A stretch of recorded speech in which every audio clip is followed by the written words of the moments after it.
Con ustedes, el profesor Moisés Vázquez, con la clase Vida Ministerial. Continuamos. Es contradictorio que el Señor Jesucristo, aunque no participó en política, logró reunir multitudes que más tarde, sin razón alguna, le rechazaron al punto de lograr su muerte. Además, aun quienes le rechazan inconscientemente, lo toman en cuenta al referirse a alguna fecha, porque este hombre dividió la historia de la humanidad en dos, como nadie más lo ha hecho. Su mensaje era no solo de palabra, sino también de hecho. Su gran trabajo, como razón misma de las misiones, y como aquel quien hizo discípulos para predicar a las naciones, nos llevó a nosotros al conocimiento de la verdad. Por lo que la ordenanza dada a sus discípulos antes de partir de este mundo es también para nosotros el día de hoy. Dice el Evangelio: por tanto, id y haced discípulos a todas las naciones, bautizándolos en el nombre del Padre, del Hijo y del Espíritu Santo, enseñándoles que guarden todas las cosas que os he mandado. Y estamos seguros, usted y yo, que aquel quien la buena obra empezó, será fiel en completarla, en usted y en mí.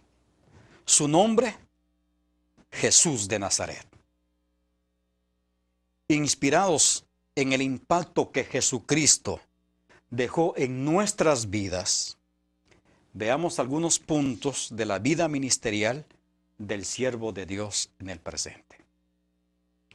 Ustedes se han dado cuenta que hemos hablado del ministerio del Señor Jesucristo.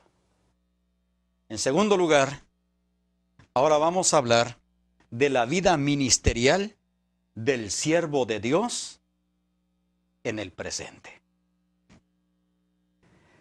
La vida ministerial inicia con un llamado divino, el cual es único en cada persona.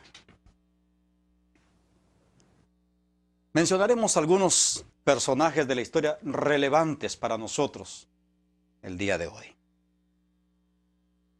Recordamos a aquel gran líder llamado Moisés.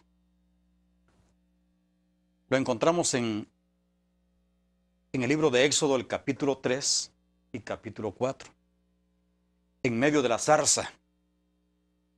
¿A cuántas personas Dios se le apareció una zarza? ¿A usted se le apareció Dios en una zarza? A nadie más. La Biblia habla de un solo hombre llamado Moisés, que se le apareció en aquella zarza. En el primer libro de Samuel, el capítulo 3, Dios le habla a aquel hombre que estaba durmiendo. Mire la manera en que Dios llama. ¿A cuántas personas Dios le ha hablado en el templo mientras dormía? Únicamente a Samuel. Estos dos ejemplos nos enseñan que el llamado de Dios que hace a sus siervos es único. ¿Recuerdas cuando Dios te llamó? ¿De qué manera lo hizo el Señor?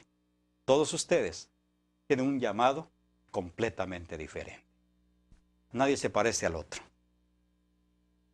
Él interviene soberanamente en nuestras vidas y nos saca del lugar donde estamos y nos da una misión a realizar. La vida ministerial necesita de hombres y mujeres que estén a la altura de quien los llamó. Si ustedes me acompañan en Primera de Timoteo, el capítulo 3, del 1 al 9, oiga lo que dice la Escritura. Palabra fiel. Si alguno anhela obispado, buena obra desea. Pero es necesario que el obispo sea irreprensible, marido de una sola mujer, sobrio, prudente, decoroso, hospedador, apto para enseñar, no dado al vino, no pendenciero, no codicioso de ganancias deshonestas, sino amable, apacible, no avaro, que gobierne bien su casa, que tenga a sus hijos en sujeción con toda honestidad. Pues el que no sabe gobernar su propia casa, ¿cómo cuidará de la iglesia de Dios? No un neófito, no sea que envaneciéndose caiga en la condenación del diablo. También es necesario que tenga buen testimonio de los de afuera, para que no caiga en descrédito y en lazo del diablo. Los diáconos asimismo deben ser honestos, sin doblez, no dados a mucho vino, no codicioso de ganancias deshonestas, que guarden el misterio de la fe con limpia conciencia.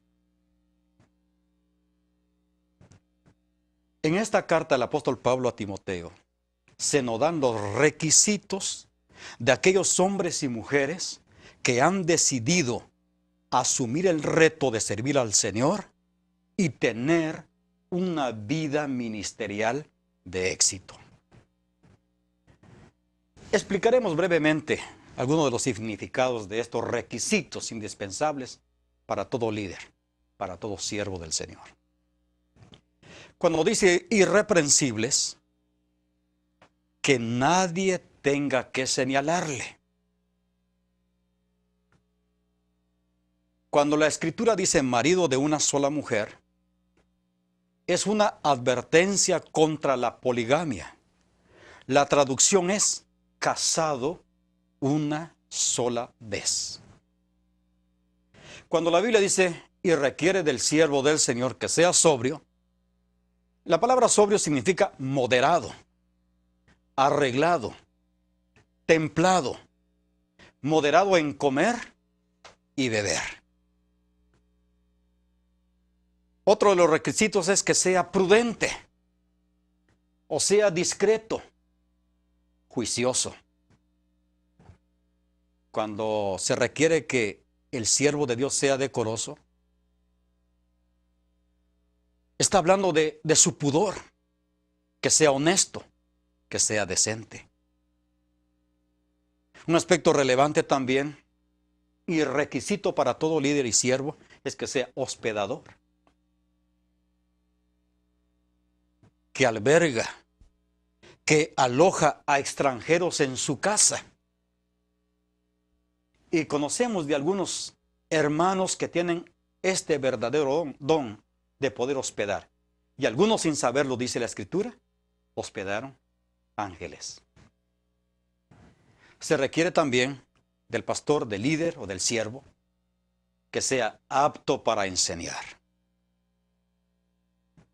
El siervo de Dios debe tener la capacidad de enseñar. En este campo habrá algunos que tienen mayor capacidad que otros, pero es de gran importancia tener la habilidad de enseñar para tener un ministerio pleno y fructífero. Por eso es sumamente importante el conocimiento de la Escritura, la preparación bíblico-teológica para cada uno de los siervos del Señor. Otro de los requisitos dice la Biblia que no sea dado al vino. Es interesante que la Biblia en la versión popular dice de la siguiente manera, que no debe ser un borracho. Es lo que dice la versión de la Biblia popular. Además, no tiene que ser pendenciero. Pendenciero significa un reñidor. Literalmente significa no dar de golpes. Traducido de otra manera, el líder, el siervo, en su ministerio, no debe ser dado a la violencia. No pendenciero. Otro aspecto relevante es que el siervo de Dios no codicioso de ganancias deshonestas. Debe mostrar evidencia que no posee un espíritu de codicia.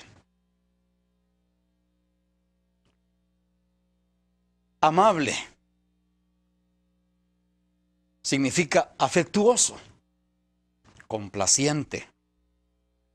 No se hace referencia a mantener bajo control el temperamento, sino la capacidad de soportarlo todo ante las presiones, con gentileza y paciencia. Esto es ser amable. Además, debe ser apacible. Mire cuántas características. Apacible significa ser agradable, como muchos de ustedes. Afable, placentero. Cuando la Biblia dice que el siervo de Dios no debe ser avaro, en otras palabras, no debe ser codicioso, tampoco debe ser tacaño. Cuando la Escritura requiere de que el siervo de Dios debe de gobernar bien su casa, porque la disciplina inadecuada de un padre o ausencia de ella lo elimina de inmediato para gobernar la iglesia. Es importante entonces tener en sujeción a los hijos con buena disciplina. Que tenga en sujeción a sus hijos con toda honestidad. Que sus hijos sean obedientes y respetuosos. La disciplina firme, en amor y en oración, en los años formativos de nuestros hijos, será determinante cuando llegue el momento en que ellos decidan el rumbo de su vida. Muchos siervos de Dios, por salvar a los hijos de otros, descuidan a los suyos. Es donde nosotros tenemos que tener mucho cuidado en poder orientar y formar a nuestros hijos para la vida futura. Un requisito indispensable que menciona este pasaje aquí en la primera carta del apóstol Pablo a Timoteo es que el líder no tiene que ser un neófito. Esta, amados hermanos, es una advertencia contra el ascenso inmediato hacia el liderato de un recién convertido. Se requiere de madurez y experiencia. La razón de no poner a un neófito en el liderato es porque falta la preparación y puede ceder a la tentación y al orgullo espiritual.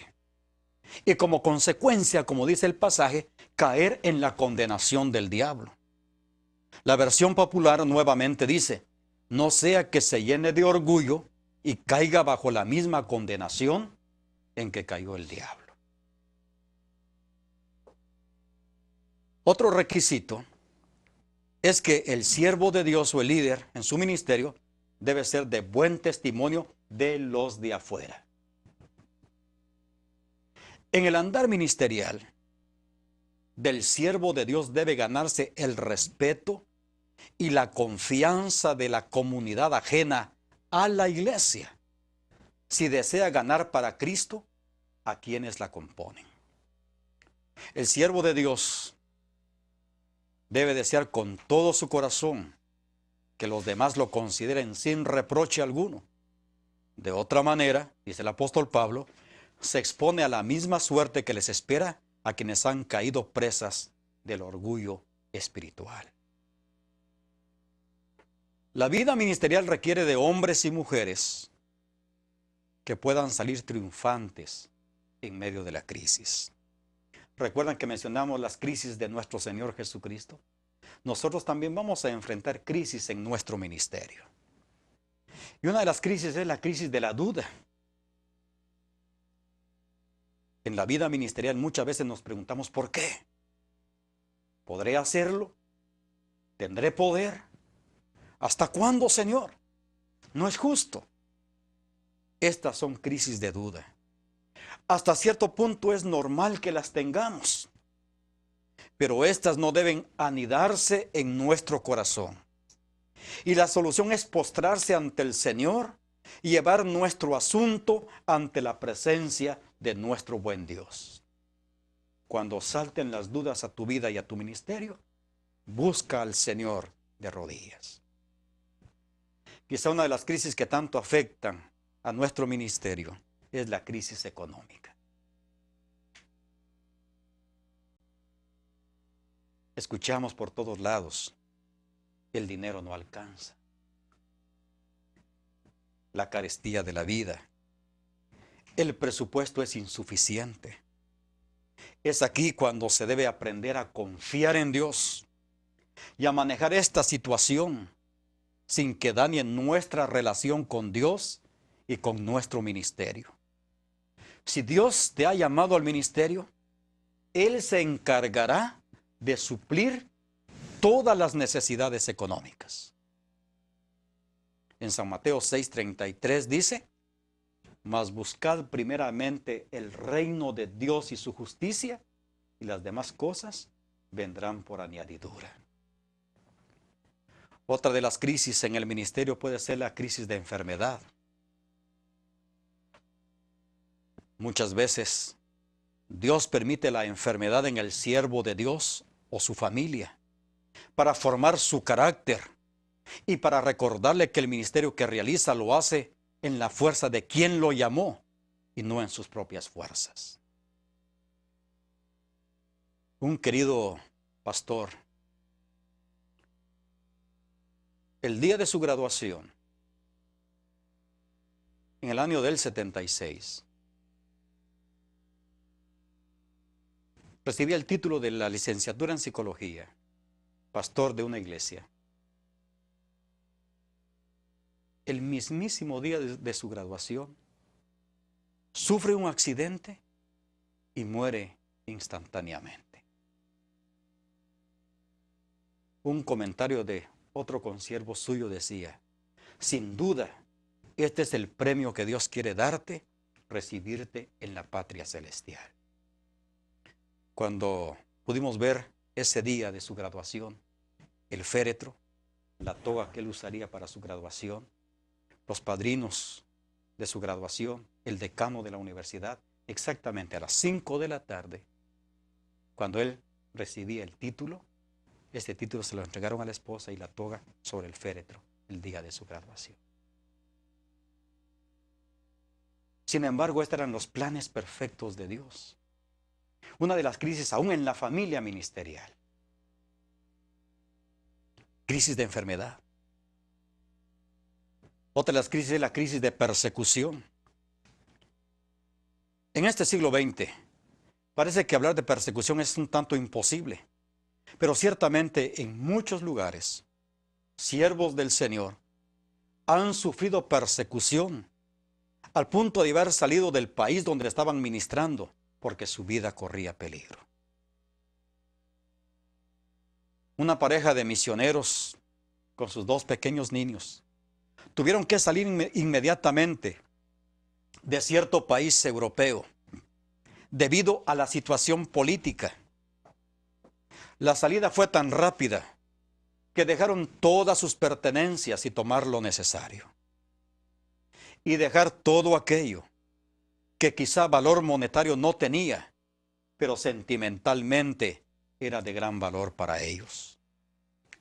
La esposa, en una entrevista que se le hizo, comentó lo siguiente: me dolió dejar las fotos de mi matrimonio y un regalo especial que mi abuela me había regalado para el día de mi boda.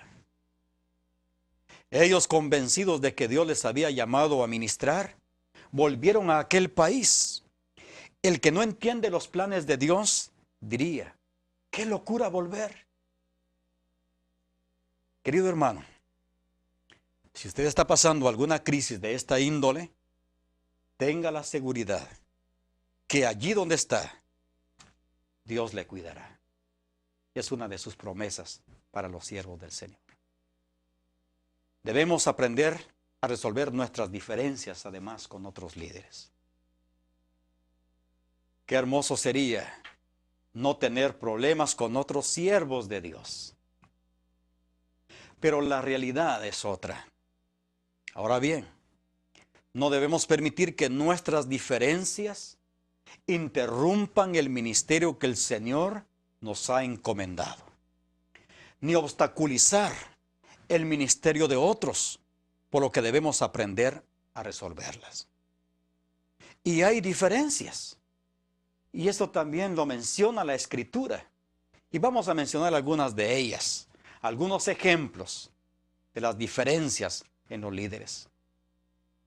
En Hechos el capítulo 15, verso 36 al 41, que vamos a mencionar, aquí se encuentra un ejemplo de esas diferencias que suelen sucederse en el ministerio.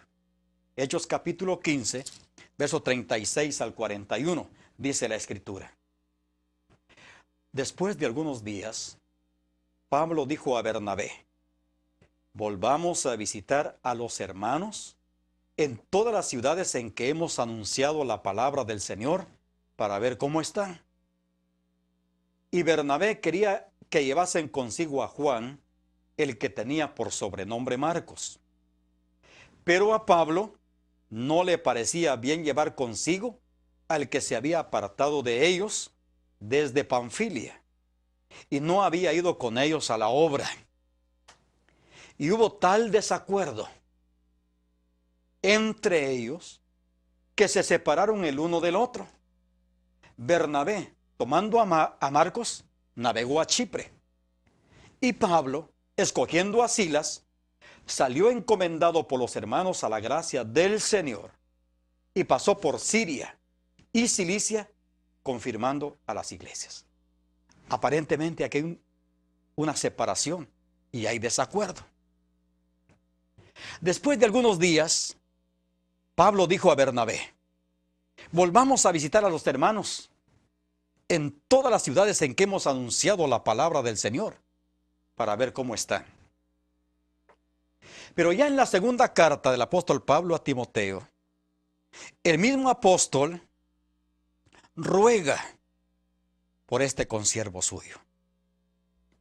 En la segunda carta del apóstol Pablo a Timoteo, el capítulo 4 y verso 11, dice de la siguiente manera: solo Lucas está conmigo.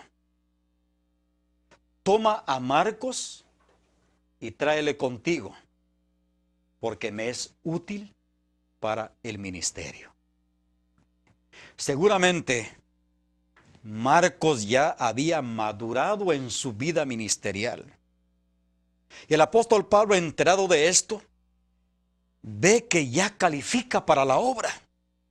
Este es un buen ejemplo que como siervos del Señor no debemos permitir que nuestros puntos de vista nos separen de otros líderes, sino ser colaboradores los unos de los otros. Pero también hay otro caso sumamente interesante en la Biblia, del apóstol Pablo y el apóstol Pedro. ¿Podría otro siervo de Dios corregirme a mí? Muchas veces podemos caer en el peligro de creer que como tenemos un gran conocimiento bíblico, no necesitamos que venga alguien y nos corrija. O bien muchas veces no tenemos quien nos corrija porque los hermanos creen que por ser líderes nuestra vida anda muy bien, cuando realmente no es así. Si el Señor Jesucristo tuvo dificultades en su vida, ¿cuánto más nosotros? El apóstol Pablo tuvo que reprender duramente a Pedro, ya que estaba obligando a los gentiles a judaizar, sabiendo que el hombre no es justificado por las obras de la ley, sino por la fe de Jesucristo. Gálatas, el capítulo 2, versos del 11 al 21, que vamos a leer como referencia a las situaciones entre el apóstol Pablo y el apóstol Pedro. Gálatas 2:11 al 21 dice de la siguiente manera. Pero cuando Pedro vino a Antioquía, dice, pero cuando Pedro vino a Antioquía, le resistí cara a cara porque era de condenar. Un enfrentamiento de dos titanes de la fe.